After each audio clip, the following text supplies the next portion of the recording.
Attends, je vais là. Rien de dangereux, rien de dangereux. Vas-y, tiens, s'il te plaît. Très bien. D'accord, ah bah ça va aller, ça va. Je le redonne après, je le redonne.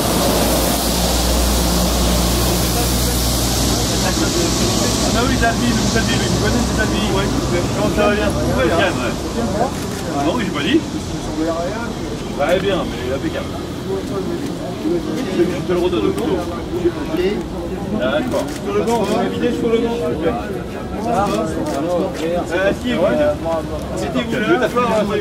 En quelques mots, commissaire, quel est le principe de cette opération un peu spéciale ce soir? C'est une opération commune entre la police nationale et la police municipale de Nantes qui vise à lutter contre les nuisances liées à l'alcoolisation au centre-ville. Ça veut dire qu'il y a une vraie recrudescence de cette alcoolisation, cette hyper-alcoolisation sur la voie publique? Non, on n'a pas franchement de recrudescence des phénomènes d'hyper-alcoolisation sur le centre-ville. C'est un phénomène qui est plutôt stable. Pour autant, en cette rentrée, c'est l'occasion de rappeler un certain nombre de principes. Donc opération avec différents objectifs, comme c'est prévu par la note de service. Donc lutte contre les nuisances au centre-ville liées à l'hyperalcoolisation, lutte contre la divagation des chiens, lutte contre le deal de rue, les violences et les ports d'armes. Opération de ce soir donc sur réquisition du procureur de la République qui vise le secteur de l'hypercentre, ville de Nantes, place du commerce, rue du Poétique et puis place de la Petite Hauteur. Ah, ça, t'as autre chose? Vous n'avez pas de papier sur vous? Papier? Comment ça, enregistrez où? Allons-y au commissariat. Et vous avez rien avec une photo pour justifier de votre identité, monsieur? Est-ce qu'on sort de prison?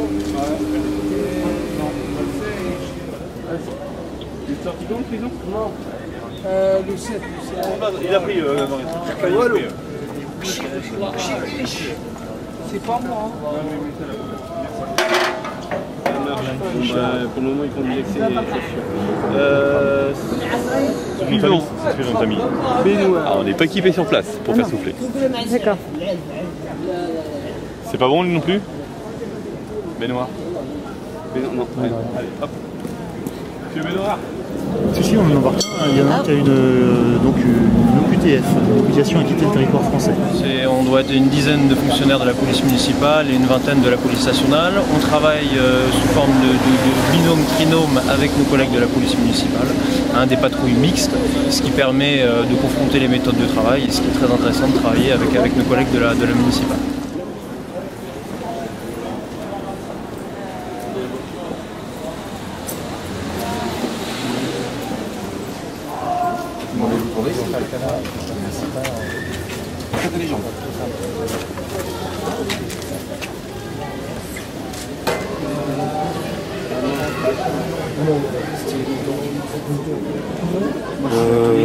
Ouais. Et ils vous ont demandé quoi?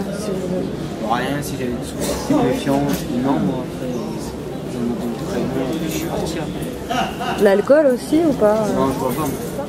Ils sont pas présents, ils sont pas présents. Ils font des tours, mais pas aussi présents que ce soir. Pas aussi présents que ce soir. Ce soir, c'est vraiment. Oui, voilà. Mais sinon. Il n'y a pas de recrutement là, ils ont pas. Sinon, ils sont là, mais ils sont là, quoi. Et là, vous avez été contrôlé par qui alors? Par la police. Alors, au début par la police municipale, mais j'ai refusé qu'elle me fouille. Vous avez refusé? Qu'elle me fouille. D'accord. J'ai le droit. Donc j'ai demandé à la police qui avait à côté. La police nationale m'a contrôlé en disant monsieur, on fait un contrôle tout simplement. Voilà. Est-ce que vous trouvez ça normal qu'elle soit là pour faire des contrôles, la police? Alors, à certains moments, au jour d'aujourd'hui, oui. Oui. Au jour d'aujourd'hui, oui. On vit dans un monde dur, brut. Donc oui, tout à fait. D'accord. Et là, ils vous ont demandé quoi? Ils cherchaient si vous aviez de l'alcool, non? Si j'avais de l'alcool, si j'avais du stupéfiant, j'aurais dit que non, je ne les consommais pas, ni d'alcool ni stupéfiant. Ah mais là, ce soir, ils sont pas là pour l'alcool. Voilà. Ce soir, ils sont là pour rattraper les gens qui vendent des stupéfiants en ville, sachez-le. Bien sûr. Ce soir, ils essaient de faire une opération coup de poing pour rattraper ces gens-là. Qu'est-ce que vous ciblez exactement comme comportement? Tous les comportements qui sont dits générateurs du sentiment d'insécurité, hein, donc ça peut être les nuisances sonores, l'alcoolisation excessive. Ce soir, nous travaillons dans le cadre d'une réquisition du procureur de la République. Cette réquisition nous permet de faire des contrôles d'identité et après, le cas échéant, ces contrôles d'identité nous permettent de mettre en lumière d'autres infractions dites de droit commun. Hein, je pense notamment à de la consommation de stupéfiants, mais également des ports d'armes. Et ça permet du coup de lutter plus efficacement contre les violences en centre-ville sur fond d'alcoolisation les fins de semaine.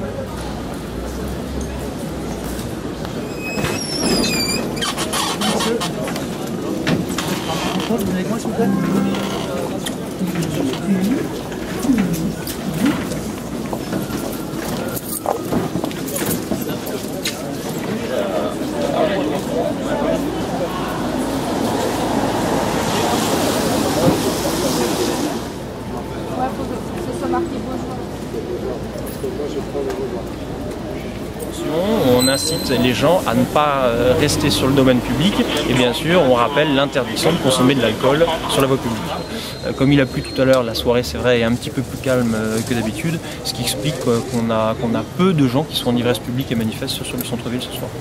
Donc, voilà, mais c'est aussi positif que ce soir le centre-ville soit calme. Ça montre bien que tous les soirs le centre-ville n'est pas agité et que sur une opération de police d'envergure comme celle de ce soir, finalement on a assez peu de gens qui sont soit en ivresse publique et manifestent, soit en possession de drogue ou de couteau, donc c'est quelque chose qui est quand même positif. L'ivresse manifeste dans les trams, là, vous avez contrôlé des trams, est-ce que c'est courant? Oui, tout à fait. Alors, c'est une autre opération hein, qu'on a déjà médiatisée, qui marche très très bien avec notre partenaire, la Sémitane. C'est une opération dite Tonus, hein, qui elle s'effectue le jeudi soir. On va très prochainement reprendre les Tonus et manifeste. C'est une contravention de seconde classe dont l'amende peut s'échelonner de 35 € à 150 €. Pour ce qui est des sanctions ce soir, on a interpellé 3 personnes, hein, une personne qui a une fiche hein, pour une exécution de peine, une personne qui a une obligation de quitter le territoire national puisqu'elle n'est pas en situation régulière sur le territoire national, et puis une personne qui était détenteur de produits stupéfiants.